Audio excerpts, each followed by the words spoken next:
Avatar, les trois flammes et les derniers vestiges est enfin disponible. Après cette bataille féroce, l'image de l'aîné Nete Am gisant dans une mare de sang est restée une cicatrice indélébile dans le cœur de la famille de Sully. Sully, jadis l'illustre Torumo, semble désormais méconnaissable. La mort de son fils fut un chagrin profond et insurmontable, le consumant par une seule obsession, la vengeance. Il bravait toutes les lois ancestrales de sa tribu, emmenant chaque jour son plus jeune fils avec lui lorsqu'il plongeait dans les profondeurs de la mer pour récupérer des armes à feu interdites. Dès que le bateau accostait, les anciens les encerclaient, exigeant bruyamment la confiscation de ces objets prohibés, mais Jacques n'en tient aucun compte. Dans ses yeux, flamboyants de haine, la volonté de venger son fils primait surtout. La situation de Nyteri était encore pire tandis qu'elle ramassait les armes de métal froid, les larmes coulaient sur son visage à leur vue. Cette femme, jadis si forte, était désormais brisée et épuisée par la douleur de la perte de son fils. Il y avait des moments où elle avait envie d'abandonner et de suivre son fils, mais la détermination inébranlable de Jacques la soutenait, la sauvant du désespoir. Chaque fois qu'elle était sur le point de craquer, le malheur s'abattait sur elle, et puis, alors que toute la famille dormait profondément, Spider, le fils adoptif de Jacques, eut soudain des difficultés à respirer, malgré ses nombreuses années passées sur Pandora. Spider possédait toujours un corps humain et ne pouvait survivre sans masque à oxygène. Voyant son visage viré au violet sous l'effet de l'asphyxie, toute la famille paniqua et se mit à la recherche de masques de rechange, mais seul Nyri demeura impassible. La raison était simple. Le père biologique de Spider, le colonel Kari, nourrissait une haine viscérale envers la famille de Sui. Bien que Spider ait grandi ici, la épine dans le pied de Nyri ne s'était jamais vraiment effacée. Heureusement, Jacques trouva rapidement le masque et le mit sur Spider, le sauvant d'une mort certaine. Le lendemain, alors que la famille cherchait un peu de tranquillité au bord de la mer, le son des trompettes résonna soudain à l'horizon. C'était la caravane marchande de la tribu du vent qui approchait. Ce groupe est réputé pour son rôle de médiateur sur toute la planète Pandora. Il se consacre exclusivement aux affaires entre les tribus et n'ont jamais participé à des guerres. Leur chef, P, est un vieil homme sage et discret, qui murmure sans cesse que seule la recherche du commerce sans rancune et l'évitement des conflits permettent d'espérer une longue vie. Il pensait que seule sa neutralité lui permettrait de survivre au chaos. Après avoir parlé avec Peck, J estima qu'il était trop dangereux de laisser Spider sur place et voulut demander à la guilde des marchands de l'emmener. Cette décision provoqua immédiatement une vive réaction des enfants. L'harmonie fragile de la famille s'effondra instantanément. Cependant, Jacques et Nyri restèrent fermes dans leur décision. Jacques insistait sur le fait qu'il ne pouvait se permettre de perdre personne d'autre. Même lorsque sa plus jeune fille protesta en grommelant, il resta inflexible, mais finit par céder, acceptant que toute la famille accompagne Spider dans son voyage. Au départ, le chef P avait l'intention de refuser, mais lorsque Jacques suggéra que sa famille escorte la caravane, surtout compte tenu du récent déchaînement de violence de la tribu, P réalisa que c'était une bonne idée et accepta. Il ne s'attendait pas à ce que, dès le départ de la caravane, des humains aient retrouvé la famille de Sully. Le colonel Carrick et ses fidèles subordonnés se lancèrent aussitôt à leur poursuite. Au même moment, Nati aperçut soudain une ombre épaisse et sombre descendre du ciel. C'étaient les membres de la tribu des chiens, ceux qui avaient renié la déesse pour se livrer au crime et au pillage. Natri lança aussitôt un avertissement à la caravane de marchands. Tandis que Yang pointait son arc droit sur l'ennemi, le combat à mort commençait officiellement. Bien que la caravane de marchands de la tribu du vent abhorrait le conflit, la lame sous leur gorge, ils n'eurent d'autre choix que de riposter. Kilin repoussa immédiatement ses enfants dans un endroit relativement sûr. Pendant ce temps, elle s'éleva dans les airs, visant directement les points faibles des bêtes spirituelles ennemies pour désorganiser leur formation. Nyri était-elle une déesse guerrière enragée, son style de combat totalement téméraire, la vengeance inassouvie qu'elle nourrissait pour la mort de son fils l'avait poussée à négliger sa propre vie. Cependant, l'ennemi était trop nombreux et perça rapidement les lignes de défense. De féroces guerriers de la tribu des chiens bondirent sur le navire marchand. Spider serra les dents et banda son arc pour riposter, mais comment un humain pouvait-il résister à ces bouchers imprudents? Plus terrifiant encore, plusieurs ennemis avaient grimpé jusqu'au point le plus haut du navire et brandissaient leurs lances, bien décidés à percer l'engin volant. Heureusement, à ce moment critique, l'ennemi arriva juste à temps, le vacarme assourdissant des tirs retentit, les balles enflammées repoussant temporairement l'ennemi. Au milieu du champ de bataille chaotique, une silhouette apparut, glaçant le sang de tous, la chef du clan du chien d'or, cette femme maléfique. Dès qu'elle se révéla, ordonna à ses subordonnés de se jeter dans une attaque suicidaire. Jacques parvint à peine à se dégager une fraction de seconde, échappant de justesse aux flammes. Aussitôt après, le regard de Varan balaya la zone et se fixa instantanément sur Niri. Elle fondit sur elle comme un faucon. Un bruit sec résonna lorsqu'une flèche acérée transperça l'épaule de Niri. Elle renifla froidement, brisa la hampe de la flèche d'un geste résolu et se jeta sur Varan dans un combat à mort, tandis que les deux femmes s'affrontaient dans un combat acharné. Les enfants de Du, montés sur leur écran, chargèrent imprudemment hors de l'encerclement, ignorant la vulnérabilité de leur mère. Celle-ci chuta d'une grande hauteur dans la forêt dense en contrebas et disparut sans laisser de traces. Le malheur ne s'arrêta pas là. Dans la confusion qui suivit, les montures iraniennes des enfants furent également touchées par des flèches et s'écrasèrent contre les montagnes en contrebas, avant même que les enfants aient pu se relever. Des bruits de massacre et des cris d'horreur résonnèrent non loin de là. Spider et les autres, reprenant leurs esprits, virent la tribu du chien massacrer des marchands désarmés de la tribu du vent. Tous deux étaient remplis de rage, prêts à se précipiter et à risquer leur vie, mais ils savaient qu'ils ne faisaient pas le poids face à ces tueurs sanguinaires. À ce moment-là, le sacrifice de Laogeia était vain, alors qu'ils s'apprêtaient à battre en retraite. Discrètement, ils furent repérés par l'ennemi. Dans cette situation critique, le groupe n'eut d'autre choix que de fuir pour sauver sa vie. Pris de panique, il trébucha et tomba à terre, mais avec une rapidité fulgurante, il roula sur lui-même et fit immédiatement feu, abattant les deux poursuivants les plus proches. Cependant, le danger n'était pas écarté, car Varan arriva avec d'autres hommes. Luke et Spider, accompagnés de leurs deux jeunes sœurs, tentèrent désespérément de s'échapper, mais furent finalement acculés au bord d'une falaise abrupte. Désespérés, les deux frères H décidèrent d'emmener leur sœur et de se jeter dans la rivière glaciale et déchaînée en contrebas. L'eau glaciale stoppa un instant la progression des poursuivants, leur permettant de reprendre leur souffle. Lorsqu'ils parvinrent enfin à gagner la rive, les enfants tremblaient de peur. Ils étaient complètement désorientés dans cette immensité sauvage et inconnue. Kiri proposa de retourner au vaisseau spatial pour retrouver leurs parents, mais Spider secoua la tête à plusieurs reprises, rejetant catégoriquement l'idée. La route du retour était entièrement contrôlée par l'ennemi. Rebrousser chemin revenait à tomber dans un piège. Les enfants se disputèrent à plusieurs reprises, mais leur inquiétude pour leurs parents finit par l'emporter. Ils décidèrent de prendre le risque de retourner les chercher. Ils ignoraient que Jacques, à ce même instant, les cherchait frénétiquement. Il venait d'apercevoir quelques traces de pas à peine visibles au sol lorsqu'une voix familière retentit derrière lui. Avant même qu'il puisse réagir, il fut terrassé. Son agresseur n'était autre que le colonel Kari, celui qui le poursuivait sans relâche avec son féroce soldat recombinant muté. Cet ancien commandant humain, après avoir été tué par Jacques, avait été ressuscité par la greffe de sa conscience sur le corps d'un avatar cloné. À cet instant, il n'avait que deux objectifs, se venger d'eux. Jacques et retrouver son fils biologique, Spider, et l'enlever. Après avoir maîtrisé Jacques, le regard perçant de Quar balaya le sol et repéra rapidement un masque à oxygène encore chargé. Il le reconnut immédiatement, c'était celui de Spider.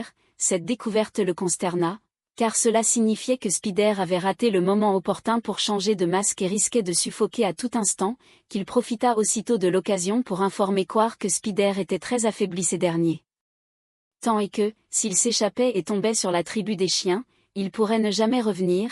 Il comptait s'en servir pour contenir ses adversaires. Bien que Quar haïsse ses ennemis de tout son être et désirât les anéantir, il n'hésite pas à réprimer sa haine face à la situation de vie ou de mort qui menaçait son propre fils. Ses subordonnés tentèrent de l'arrêter, mais en vain, et le menacèrent de le tuer une nouvelle fois. Quar, sans hésiter, l'escorte immédiatement, lui et ses troupes, à la poursuite de la piste. Pendant ce temps, les signaux d'alarme du masque de Spider se faisaient de plus en plus insistants. Le voyant rouge clignotant indiquait que l'oxygène était presque épuisé. La longue poursuite avait épuisé Spider, qui s'effondra au sol, inconscient, tandis qu'elle berçait son corps qui se refroidissait rapidement, les yeux rougis par le désespoir. Kiri s'arrêta brusquement, le regard fixé droit devant elle. Des plantes étranges, semblables à des pissenlits lumineux, poussaient, comme si un souvenir lui revenait soudainement. Voyant la vie de Spider ne tenir qu'à un fil, Kiri poussa un cri en le déposant à plat ventre sur le sol. Aussitôt après, elle utilisa ses nerfs pour se connecter aux canaux énergétiques de la Terre, puis attrapa rapidement un pissenlit, sans hésiter, fourra ses graines dans la bouche de Spider. Un phénomène incroyable se produisit, le teint de Spider devint peu à peu rosé et sa respiration se stabilisa, son corps subit même une Étranges transformations et de subtils sons se firent entendre, ces signes vitaux se raffermirent peu à peu, cependant, au bout d'un moment, Kiri, épuisé, ne put plus contrôler les canaux énergétiques de la Terre, son corps commença à montrer des signes d'instabilité. Un bref moment de maîtrise de ses nerfs la sauva de l'effondrement. Kiri serra Spider contre elle, sanglotant à chaudes larmes, mais alors, un miracle se produisit, Spider réagit aussitôt, il toussa et retira les fils de ses narines, il pouvait enfin respirer librement, après tant d'années d'attente, il pouvait enfin respirer l'air de Pandora de ses propres poumons, l'excitation était telle que personne ne put se taire. Soudain, le fusil de Cyclone fut à court de munitions, le groupe entier fut immédiatement encerclé et maîtrisé par l'armée tribale. Pourtant, Varan ne semblait pas pressé de les tuer, l'image du tourbillon utilisant son arme pour abattre ses propres subordonnés l'avait profondément marqué. À présent, la chef tribale ne désirait qu'une chose, savoir comment cette arme magique pouvait engendrer une telle foudre. Il répondit froidement que le pistolet était à court de munitions et ne pouvait donc plus produire d'éclairs. À ce moment précis, Zed et Quar les rejoignirent. Tous deux furent stupéfaits de constater que Spider ne portait pas de masque à gaz, bien qu'ils ne comprenassent pas ce qui se passait, leur priorité absolue était de sauver les enfants. Killing exigea que le colonel le détache et demanda un autre couteau. Quar agit promptement, se précipitant pour tirer un coup de semonce, tout en maîtrisant Varan et en forçant tous les guerriers tribaux à déposer les armes. Alors que la situation commençait à s'améliorer, Varan utilisa secrètement une connexion nerveuse pour communiquer avec Quar. Les soldats postés sur le périmètre extérieur furent également pris au dépourvu et durent fuir dans la confusion. Après un effort surhumain, Quar parvint enfin à se libérer de la connexion neuronale forcée. Varan, témoin de la scène, loua sa force, puis, elle sortit un pistolet et lui demanda de lui apprendre à créer la foudre. Quar chargea silencieusement le chargeur et enseigna à Varan. Cependant, à peine les saignements terminés, Varan ordonna immédiatement leur sacrifice. Entre-temps, Niri, grièvement blessé, fut réveillé par son esprit et ramené sur le territoire de la tribu céleste. Ses compagnons la conduisirent aussitôt aux urgences. Dès qu'elle reprit conscience et fut sauvée, ses premiers mots furent une question sur ses enfants. À cette nouvelle, son ami humain décida immédiatement de se connecter à son avatar et de rejoindre la tribu céleste pour secourir les enfants. Pendant ce temps, la tribu de Varan avait achevé les préparatifs de son rituel sacrificiel. La cérémonie débuta par des danses frénétiques et une ambiance festive et bruyante. Cependant, cette insouciance les amena à négliger la protection du groupe de Jacques. Kiri saisit aussitôt l'occasion de reconnecter son réseau neuronal aux lignes énergétiques de la Terre. Elle manipula des plantes voisines capables de projeter des aiguilles venimeuses, provoquant l'évanouissement de tous les gardes. Saisissant un couteau, elle coupa rapidement les cordes qui les retenaient, et avant que l'ennemi ne puisse les repérer, le groupe s'échappa et se cacha sous l'eau. Lorsque Varan constata la disparition de sa victime sacrificielle, elle ordonna furieusement de la poursuivre. Cependant, face à l'immensité de l'eau, elle était impuissante et ne pouvait que l'observer depuis les airs grâce à sa créature spirituelle. Après une longue nage, le groupe de jeu, épuisé, décida de se reposer sur la rive. Karish avait l'intention de régler ses comptes avec Jacques sur le champ, mais considérant que le danger n'était pas encore écarté, il mit son plan de côté pour le moment. Jacques profita de l'occasion pour conseiller au colonel de ne plus sacrifier sa vie pour l'humanité, mais Quar répondit que, peu importe la couleur de sa peau, il se souviendrait toujours de son unité. À ces mots, Jacques dit, pensif, que maintenant qu'il avait de nouveaux yeux, il était important pour lui de les ouvrir et de voir. Ces paroles semblèrent profondément toucher Karish, le plongeant dans une profonde réflexion. À l'aube, des silhouettes apparurent soudain dans le ciel. Kilin réveilla aussitôt tout le monde afin qu'ils puissent poursuivre leur fuite, mais à mesure que le groupe approchait, ils comprirent qu'il s'agissait du peuple du ciel, mené par Non et Niri. Voyant cela, le colonel Karish se retira silencieusement avec ses subordonnés. Au moment où Jacques et ses enfants se retrouvèrent, un immense soulagement les envahit. Non, en particulier, fut stupéfaite et ravie de constater que Spider n'avait pas besoin de masque à oxygène. Le groupe retourna dans le royaume céleste tandis que Karish et ses subordonnés regagnèrent la base humaine. Il rapporta à ses supérieurs que Spider pouvait respirer librement. À la grande joie des dirigeants humains, ils pensaient que la résolution de ce problème respiratoire ferait progresser considérablement la conquête de Pandora. Au centre médical du peuple du ciel, Spider subit un examen complet. Les analyses révélèrent l'apparition d'un réseau de filaments fongiques le long des méridiens de son corps. tout comme le réseau neuronal de la jungle, le corps de Spider s'est transformé au niveau cellulaire, ce qui lui permet de respirer naturellement. Dick demande au médecin s'il est possible de reproduire ce système afin que tous les humains puissent vivre sur Pandora, mais le médecin lui répond qu'un autre problème se pose. Spider a commencé à développer des nerfs de connexion. Au même moment, Kiri se reconnecta à l'arbre spirituel et lui demanda doucement pourquoi sa mère, Iwa, n'était pas apparue lorsque Spider était en danger. Cependant, aucune réponse ne vint, et une force invisible expulsa même sa conscience du monde des esprits. Le lendemain, Kiri interrogea sa mère et sa grand-mère sur cet étrange événement. Sa grand-mère sentit que le moment était venu de révéler la véritable identité de Kiri. Il s'avéra que Kiri n'avait pas de père et que sa mère était l'incarnation du docteur Gray. Lorsque Gray était mourante, le clan pria Awa de la sauver, et il sembla que Mère Nature ait entendu leur prière, car Kiri naquit. Par la suite, tous emmenèrent Kiri se recueillir sur la tombe de sa mère et la mirent en garde contre toute tentative imprudente de renouer le contact avec Awa, quel que soit le chemin que Mère Nature avait tracé pour elle, car si elle persistait à prendre des risques, elle le paierait de sa vie. Pendant ce temps, ZK et Niri se disputent violemment pour savoir si Spider doit rester ou partir. Niri propose même l'idée radicale d'éliminer Spider, ce à quoi Jack s'oppose fermement. Au beau milieu de ce débat, des humains apparaissent en plein océan à bord d'un baleinier et tuent un thon géant. La mauvaise nouvelle parvint rapidement à Jack, et sa famille retourna aussitôt à la tribu de l'eau pour trouver une solution. De retour au village, Niri s'entraîna frénétiquement au tir à l'arc, ce qui rouvrit sa blessure.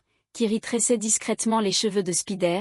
La nuit tombée, l'ancien Tinquin mena les siens sur le rivage pour annoncer que le jeune Tinkun, banni, avait résisté au vaisseau démoniaque, provoquant une nouvelle attaque, bien que Tinkun fût un compagnon du fils de Toruk Makto, il ne put échapper à la punition car il n'apportait que la mort. Finalement, l'ancien décida de bannir Peakan à jamais, lui interdisant de revenir. À cette nouvelle, Peakan entra dans une rage folle.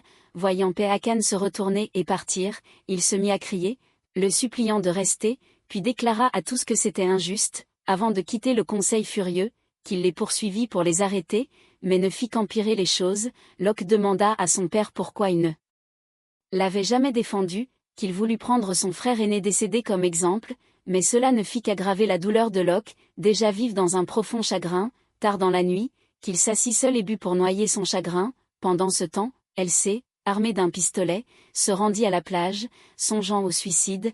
Heureusement, au dernier moment, il renonça à cette idée insensée. Kiri et Sirea, la petite amie de Elsie, accoururent vers lui, le prièrent de les réconforter et l'exhortèrent à ne plus y penser. Elles lui apportèrent également un trésor, l'arc divin brisé de Natri. Le lendemain matin, alors que Nati s'entraînait, Elseka arriva à l'improviste et rapporta l'arc divin réparé à sa mère. Ni était profondément stupéfaite, c'était un trésor ancestral détruit lors de la bataille précédente, et même elle n'avait pu le restaurer. Pourtant, ils avaient réussi l'impossible. Par ailleurs, le colonel Karich, à la recherche de son fils, déploya une puissance de feu considérable sur le territoire de la tribu. Malgré une défaite cuisante à son arrivée, il parvint à rencontrer Varan. Son premier acte fut, bien entendu, de les intimider par un déluge de feu. L'idée d'avoir emmené un tireur d'élite avec lui s'avéra judicieuse de la part de Carrick. Varan, témoin de cette puissance, l'invita aussitôt dans une chambre secrète. Elle lui raconta le douloureux passé de sa tribu.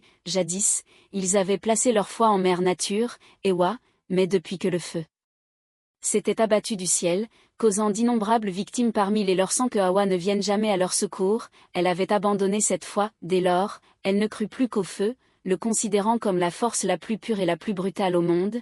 Quar prétendait pouvoir offrir à la tribu le pouvoir de la foudre et des éclairs à longue portée. Avec son aide, tuer qui que ce soit serait un jeu d'enfant pour Vang.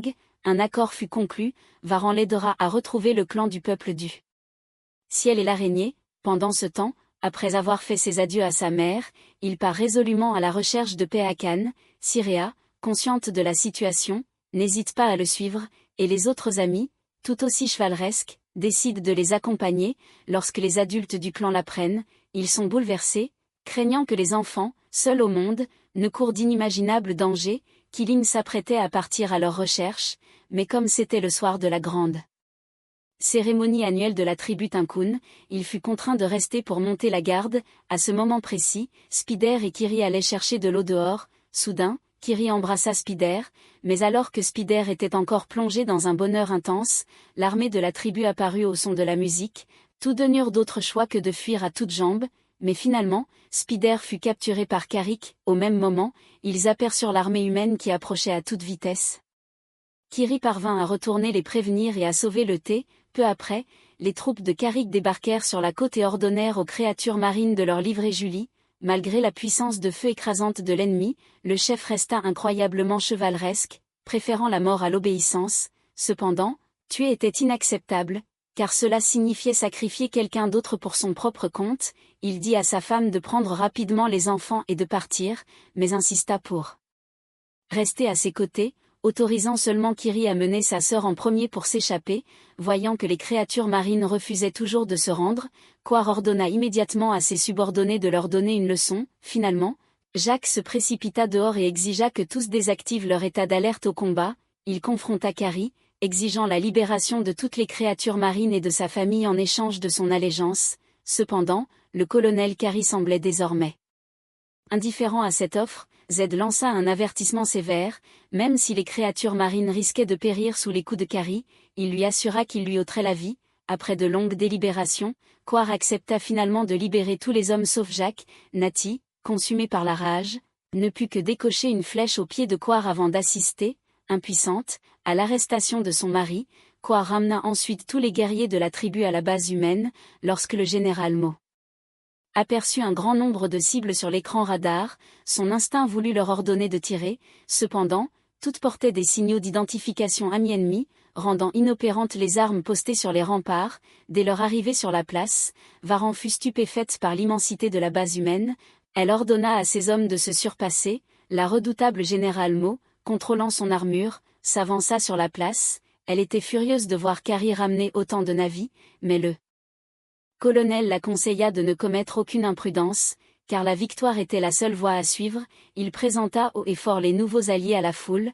Voyant l'enthousiasme général, la générale accepta l'alliance à contre-cœur. Aussitôt, les chercheurs commencèrent une série d'expériences sur Spider. Au même moment, Luke avait atteint les mers lointaines à la recherche de son frère Péacan. C'est alors que Sirea et ses amis le rejoignirent et l'appelèrent à haute voix. Il était complètement stupéfait, mais au moment où il allait répondre, sa monture fut soudainement entraînée dans les profondeurs de l'eau. Juste en dessous se trouvait une meute d'acula féroces.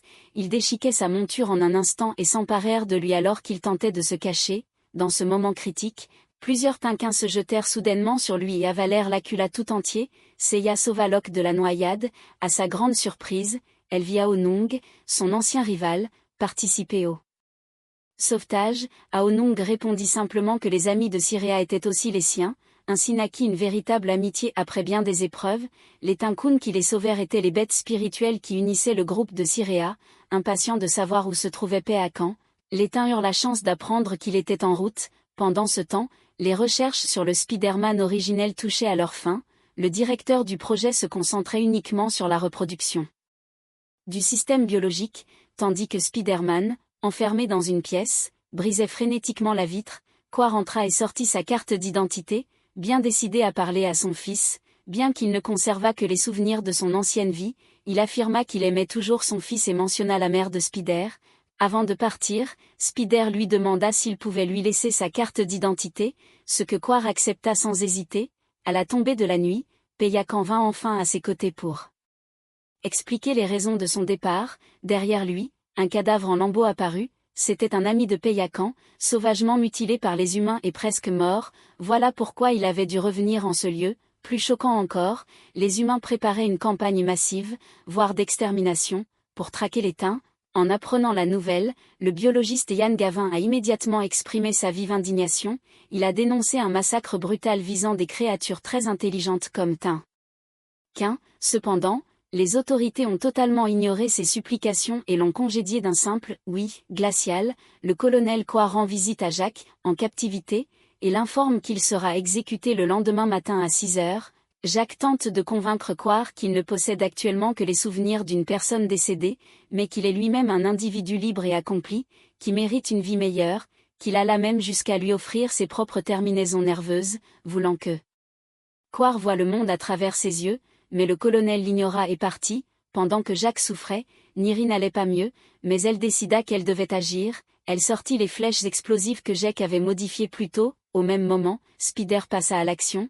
Il s'avéra qu'il avait demandé la carte d'identité non pas pour honorer la mémoire de son père biologique, mais pour ouvrir le conduit de ventilation. Dès sa fuite, il s'en débarrassa négligemment. Niri s'infiltra secrètement dans la forêt aux abords de la base humaine, neutralisa les guerriers chiens qui la gardaient et s'empara du signal d'identification à 2 personnes. Après s'être déguisée sommairement, elle et sa monture pénétrèrent sans difficulté dans la base. Elle traversa le camp ennemi d'un pas assuré. Sur la place, Ian Gavin grimpa sur un bulldozer géant, bien décidé à employer ses propres méthodes pour résister. Nat s'introduisit furtivement dans la cachette de Varan et parvint à lui soutirer l'emplacement de Jacques, mais Karish découvrit bientôt où elle se trouvait à son retour, obligeant Natri à élaborer un plan plus audacieux. Au même moment, le bulldozer sur la place se mit soudain en marche, défonçant la cage de fer qui retenait Jacques. Au moment où Jacques se jeta en avant, Ian Gavin abaissa le godet de la pelleteuse pour le protéger et se replia plus profondément dans le bâtiment.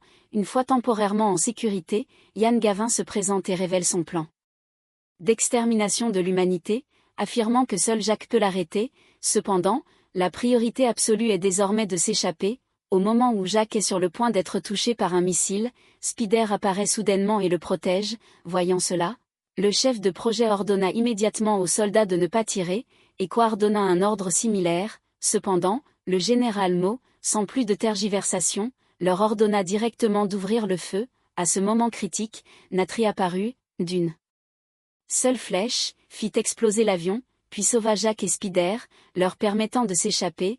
Contre toute attente, le plan de sauvetage fut un succès retentissant. Cependant, en plein vol, Jacques eut soudain une idée. Il demanda à atterrir. Jacques prit la main de Néthérie et admit qu'elle avait raison. Il ne pouvait pas protéger Spider indéfiniment, au contraire, ils auraient dû l'éliminer. Si l'humanité pouvait respirer naturellement comme Spider, la planète Pandora serait confrontée à une apocalypse semblable à celle de la Terre, et les navis seraient anéantis. À ce moment-là, Natty n'arrivait pas à se résoudre à tuer Spider, car il venait de sauver la vie de Jacques. Finalement, Jacques prit le couteau et emmena Spider au plus profond de la forêt. Debout devant un gros rocher, il ordonna à Spider de s'agenouiller, ne cessant de s'excuser et de prier. Spider, tremblant de peur, ne posa qu'une seule question: est-ce que Jacques m'aime encore? Jacques répondit avec conviction qu'il était pleinement engagé, mais qu'en fin de compte, il ne pouvait se résoudre à le faire. C'est alors que Natty arriva. Elle s'était réveillée dans les bras de sa mère, Iwa. Elle avait perçu la destinée de Spider et était persuadée qu'il existait une autre voie. De retour chez lui, Jacques rendit visite à ses anciens amis, et à partir de ce moment, Toru MTO réapparut officiellement, témoin de cette scène. Tous s'agenouillèrent par respect, mais Jacques les aida rapidement à se relever et proclama une vérité cruelle. La guerre était imminente, il avait de nouveau rassemblé les tribus, mais il savait que cela ne suffirait pas. Aussi, accompagné de Tonari, il allait à la rencontre des anciens de la tribu Tinkun pour leur révéler le plan machiavélique des hommes et les inciter à se soulever. Cependant, le peuple Tinkun était fondamentalement pacifique, il n'avait jamais toléré la guerre, convaincu que tuer n'engendre que davantage de meurtres. Soudain, lorsque Peakan et ses amis apparurent, les anciens réagirent d'abord avec dureté, insistant sur le fait que Peakan avait été banni. Ils rétorquèrent aussitôt: si Peakan a été banni, alors vous l'êtes aussi. Aussitôt, Sirea, Aum et les autres s'y sont joints. Si Peakan devait être expulsé, il devait l'être avec lui. Le chef Tonogari, stupéfait par l'audace des enfants, obtint la permission de l'aîné Tinkun de s'exprimer. À cet instant, l'ami de Peakan, grièvement blessé, apparut, témoin de la scène. Furieux, le chef aquatique poussa un cri de guerre. Les anciens de Tinkin, témoins de la scène, commencèrent eux aussi à hésiter. Ils dirent avoir besoin de temps pour réfléchir, puis plongèrent dans les profondeurs de l'eau. Ronal, la reine de la tribu de l'eau, dit à Kiri qu'elle devait être venue ici pour une raison précise, car seul l'élu pouvait invoquer la mère guerrière, et elle était certaine que cette personne était Kiri, tandis qu'elle parlait.